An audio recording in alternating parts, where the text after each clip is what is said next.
Hello guys, welcome back to my channel. I hope you're doing well wherever you are in the world. So today's video is going to be about posing trends of 2024. Now, I've wanted to do this one for such a long time now, and I think it's going to be a really interesting one to do. I did ask on my Instagram what you guys thought the posing trends of 2024 are, and I also have my own ones in there as well. The reason I wanted to do this video is to kind of highlight how trends can kind of happen. Personally, I think trends are a good thing to happen because it spices things up, especially when it comes to posing. But also at the same time, I do think that sometimes trends, copying certain parts of people's routines, doesn't always essentially need to happen, because when it comes to posing, you always just want to try and make sure that you're bringing your best physique and what looks good on your body. So if we're copying other people, it might not work, but also it can work sometimes. So again, it's all about trial and error. It's all about, testing things, seeing if they work and trying something else, like I said. And if you are looking for a posing coach, please head down to the link in the description box below and head to the posing portal. The posing portal is a subscription-based website where I have created the best way to learn and correct your posing, with posing assessments, online posing sessions,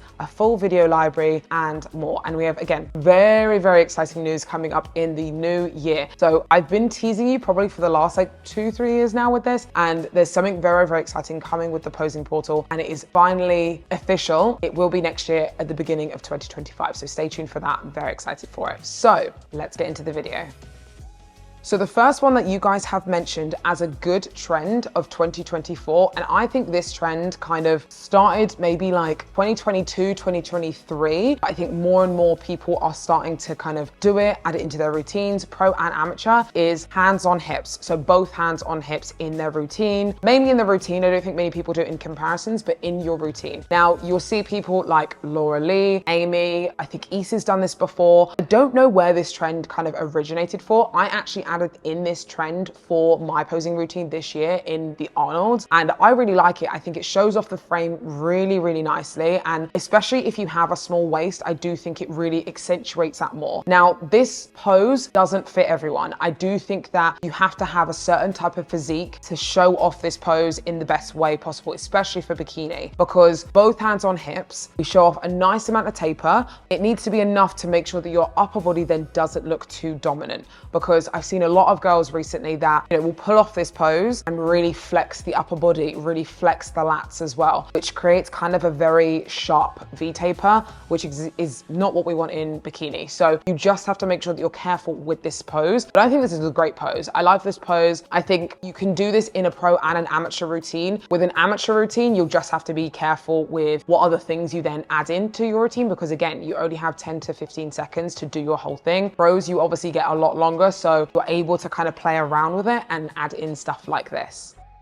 Someone's put the Morin head nod. Now, I think 1% of people can really pull it off. I think it's a great trend though, because when you do pull it off, it looks so good. I definitely think it originated from Morin. I think I mainly saw it when she won the Olympia, which was that 2021 or 2020? No, that was 2022. So she won in 2022, and obviously Jen won it in 2023. But I think I saw it in 2022. It might have originated before. I saw the way that Morin posed. That's the main thing I saw from her, was that head nod, and it just looks so swagger filled. It looks so confident. You have to have a different type of confidence to pull off something like that. You can't just kind of add it in and just do it very nonchalant. You have to kind of practice that and do that and just have the natural vibe to be able to pull something like that off. But I do really like this trend. I think this is a really good style to add into your posing routine. Like I said, it's something that you have to make sure that you practice, make sure it looks good on you.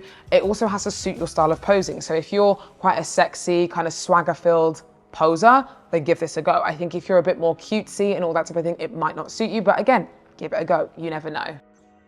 So I put this trend in myself, and I think it's a really good trend that is going on, is seeing shorter pro routines. Now, I think when you turn pro, from pro to amateur, the gap of how long you have within your routine obviously is a lot larger. So you go from having a 10 to 15 second routine to a 45 to a minute long routine, which is great. You can show off a lot more of your physique, but I do think at the same time, the judges are there to see your flaws. Everyone looks fantastic on that pro stage. The longer you're out there on that stage, the longer they have to look at those flaws. So I've recently seen a lot of people kind of come in, do their routine, and it's a lot shorter, and I prefer it. I like it because it's continuous. It's not boring. boring, because sometimes it can be boring when it, walking in, hit a pose, stop for however long, walking in, hit another pose, stop for however long. It's sometimes very boring to watch as a judge as well, or just even as a spectator, it's boring to watch. So with the routines, the reason they're there is to be entertaining, to show off your physique and all that type of thing. So I like the fact that this trend is going on, and it's shorter routines, it's more to the point, you can show off your best sides and off you go. So I think this is a really good trend that is coming into the Pro League. And another trend that I've seen happen mainly this year is the old style front pose coming back. So I've seen a few pros hit this, and I actually saw a few amateurs at the Olympia hit this as well. The old style front pose where you're facing more front on and you're kind of sat into one hip. Most of your weight is kind of slanted over to that side, and it does show off large amount of your quad. You can show off a really small portion of your waist, but again, this pose can only be pulled off by certain body shapes and certain people, because I think sometimes it can be a way to show off your body that maybe might hurt you on stage. So for example, it shows off from the front of the stage versus the side, which is obviously the front pose, you're faced in a profile side. The front shot, exposes you from the front. It can expose your quad shape. If you have bigger quads, then this pose I don't think would be good for you, because it will show off how big your quads are. If you're too lean, it could potentially show off the striation in your quads, like a little bit too much. So again, it's all about seeing if it actually suits you, and if it doesn't, then we don't do it. Trends become a thing when pros start posing a certain way or doing certain things. It seeps down then into the amateur league, which is absolutely fine.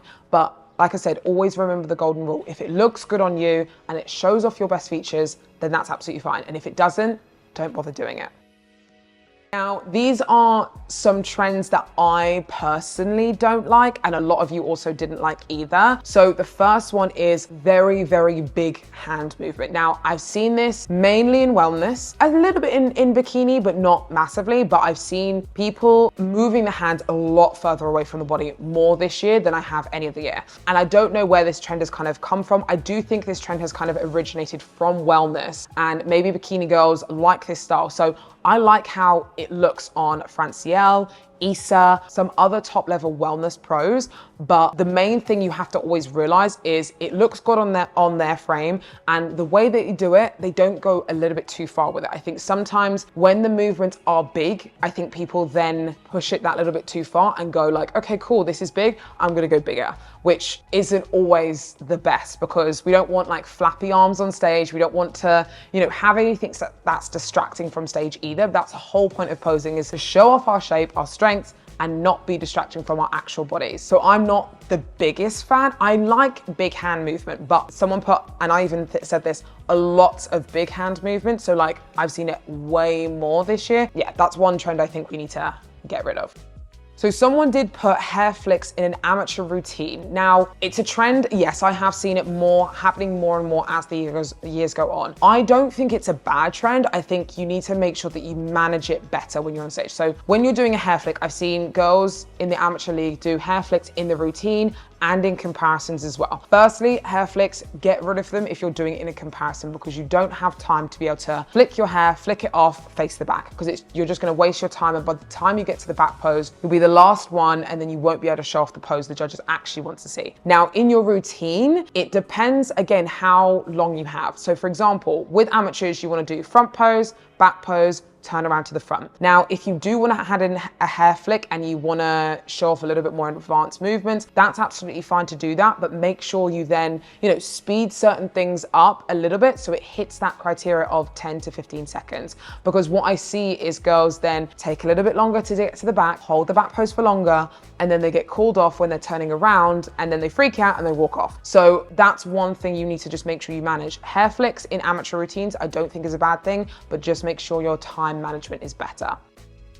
Okay, someone put kissing the hands on stage. So when someone kind of does this at the end of the routine as a sign off. Now, again, that's a trend that I've seen in wellness mainly. And again, it comes from, I think Francia had done it, Issa's done it. And again, I've just watched the Olympia this past weekend and I've seen a lot of wellness girls do it. I think again, it drops down into other categories like bikini, figure, all that type of thing. Now, I'm not mad at it. Again, I don't not like it, but again, it's done a certain way. I think if it looks very uncomfortable and prosthetic when you do it, then maybe it's not the ending for you. You know, like posing is all about making it look as natural as you can. So if it's a very uncomfortable, very awkward kind of sign off and you kind of don't like the way that your body looks, because again, the way that they do it is exposing, when you do this movement, you're exposing a lot of your front. So when you do it, you want to make sure that you're not kind of then twisting all the way to the front. You want to keep the waist nice and small. You don't want to turn the upper body all the way to the front. So there's a lot of things that also come into play that you still don't want to show the judges. So again, I don't hate this, but it has to be for the right person.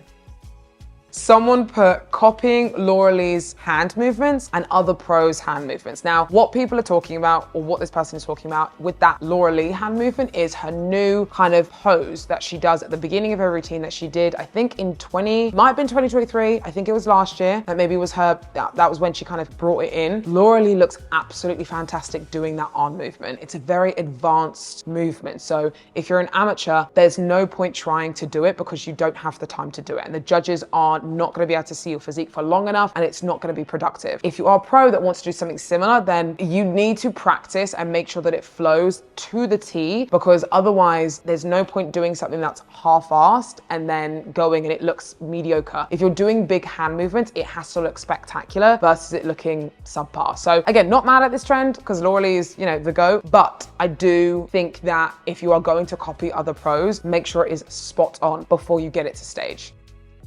And the last trend that to be fair, I put this in and then someone else kind of added onto this. So someone said, and I've said, tapping your shoulders. So a lot of people have seen like tapping shoulders. I've put in a lot of body touching. So I've seen a lot of body touching this year and I think it's a huge no-no, especially even tapping shoulders and stuff like that. Like maybe when people, you know, move their hair and they kind of slide and touch the shoulders and stuff like that. I just don't think it's one, appropriate, and two, needed when you're doing your posing. I don't think too much body groping or touching needs to happen when you're on stage, because I do think that it doesn't send the wrong message, but I do think that's sometimes stepping over a line with making it maybe look a little too sexy. And there is a fine line with that we do have to kind of discuss. So I don't really like the way that people, you know, touch their bodies on stage. It's not necessary. And to be fair, Sandy and Becky, IFBB and NPC judges, have said the exact same thing when I've gone to seminars with them. They do not want to see any body touching, especially glute touching. No glute touching, because that's something, again, it's stepping over the line. It's not needed. You don't need to touch your body in that way. So I personally would say,